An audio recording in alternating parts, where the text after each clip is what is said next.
pamumulitika lang at paninira sa mga kalaban nila sa politika. Kung napansin ninyo, noong lumabas yung malaking issue ng blanco sa mga blanco sa budget. At maraming nagtatanong at maraming nagsasabi na unconstitutional yung budget. Tinanong kung paano naging legal yung paggamit nila ng pera, puro blanco yung nasa loob ng budget, ay lumabas yung impeachment ko. Yun.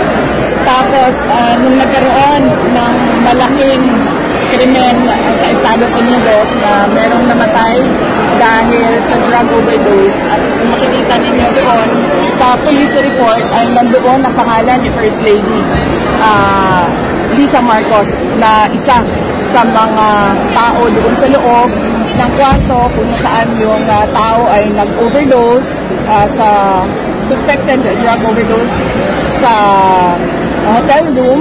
At ang daming nakikitang white powder substance na sinabi doon sa police report ay suspected cocaine din, ay bigla nilang kinuha si Pangulong Duterte. Nung lumabas naman yung kanilang May 1 na 20 pesos ang kilo ng bigas, at syempre dahil hindi naman totoo yung pangako na yon, pambobola lang naman yon sa mga tao, hindi nila kayang i-sustain, ay tinigil kaagad ng May 2, lumabas naman yung complaint ko kay Congressman Pulong Duterte. So nakikita nyo na basta merong nangyari na kanagawan ng administrasyon, ang ginagawa nila ay sinisita nila ang kanilang kalaban sa politika para matabunan yung totoong issue ng bayan. Does the President know about this already? I mean, si President Duterte, does he know about this new issue sa inyo about the Congressman Pulong na pang-atake sa inyo family? Hindi ko alam kasi hindi kami nagkausap pa ng Pangulong Duterte at hindi din kami nagkausap ni Congressman Pulong. Pero nakita ko siya na nagpa-interview siya doon sa labas ng detention center. So baka noong nasa loob siya ay napag-usapan na lang. So clearly, VP, you believe na this is part of political attack sa inyo mga Duterte? Oh yes ma'am. Sabi ko na nga, every time nagkakaroon sila ng issue, malaking issue na kabalbalan na ginagawa nila, ang kanilang cover sa mga issue na ito ay atakihin yung kalaban nila sa politika. Ano po? From national or we're talking here of local politics, dyan lang po sa Davao? Hindi, national. Tulad nga na sinabi ko, blanco yung budget, nag-file sila ng impeachment. Ang laking tanong mo kasi blank check yun parang ikaw na ang magsasabi kung paano at saan mo gagamitin yung pera ng gobyerno. Nag-file sila ng impeachment. Nung nagkaroon ng drug overdose at merong namatay sa Amerika at nandoon sa loob ng kwarto si First Lady Lisa Marcos at nandoon sa police report, cocaine yung sinasabing nagkalat doon sa kwarto na yon, ay bigla na lang nilang hinila, kinidnap, kinuha, dinukot si Pangulong Duterte. Ngayon naman, 20 pesos ang kilo ng bigas, isang araw lang, tapos na, wala na. Kinalimutan na naman na pangako, ay bigla na lang merong nag-file ng complaint kay Congressman Pulong. Dito na lang masabi mo. Yung bigas po kasi sinasabi rin po ng Congressman daw is parang nag-give ko sa parang Congressman sa after the election. Kasi kung ayuda ang pinag-uusapan natin, ibig sabihin, meron silang nakikitang pangangailangan sa tao, di ba? Kaya nga nila in-exempt ang AKAP at AIX, ayuda na kailangan ng taong bayan. So lalong-lalo na yung 20 pesos na kilo ng bigas, lalong kailangan ng mga gutom yun. Huwag nilang i-excuse. Hindi talaga nila kaya gawin yan. Hindi sila marunong paano gawin yan. At nagsisinungaling lang sila kasi nagpapanik sila sa pagbagsak ng ratings ng kanilang mga kandidato. Last two questions. Anong reaction mo sa case na nag-file against Pulong, Congressman Pulong? Answer na po yun, sir. Masyado nang mahaba yung nasabi Nasagot ko, na, sir. Nasagot na po. Nandiyan yan sa recording ko.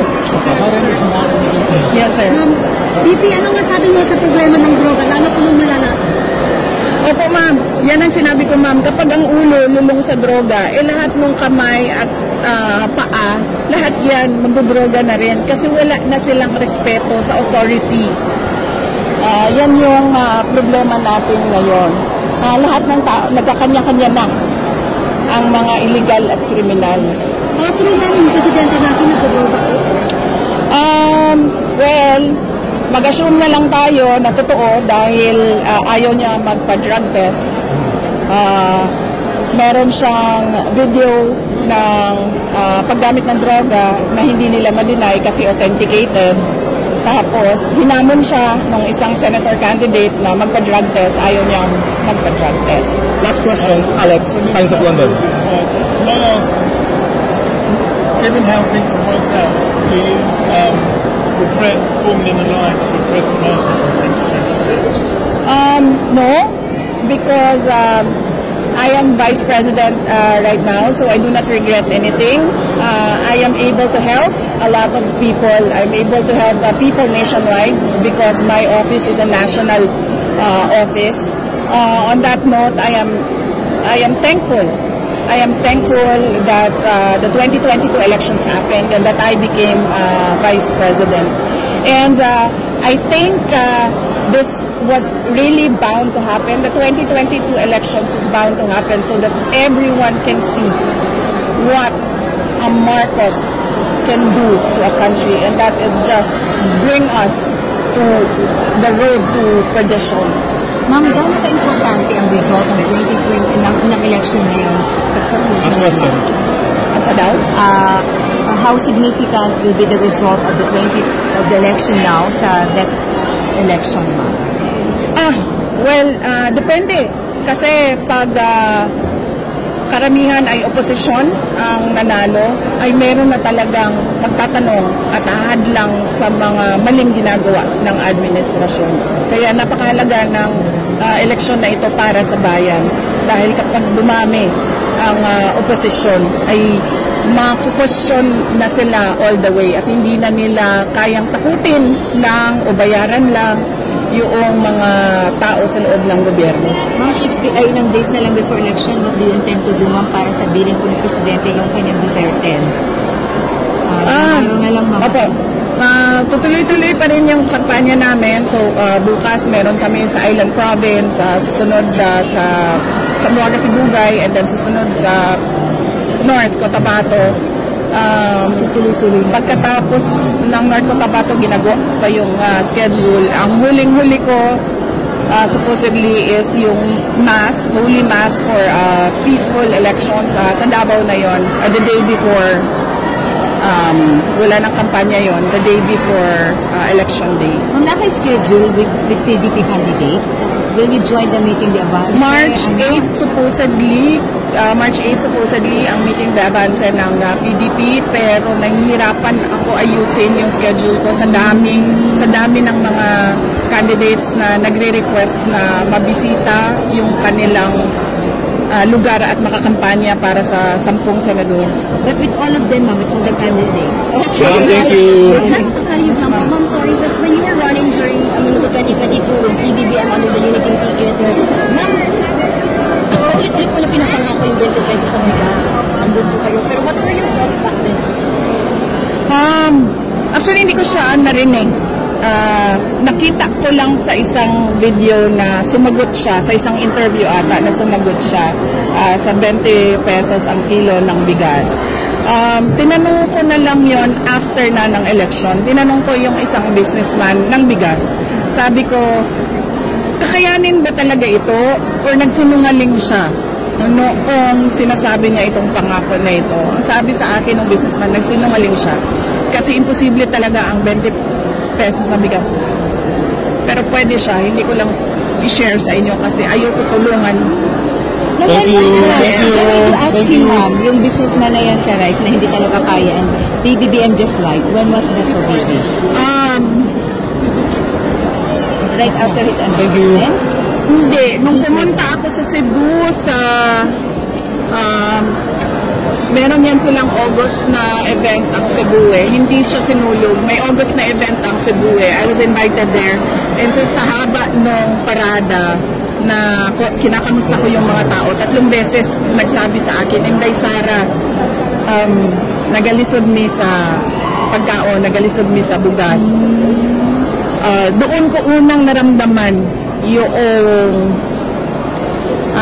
disappointment ng mga tao doon sa hirap nila sa pagkain.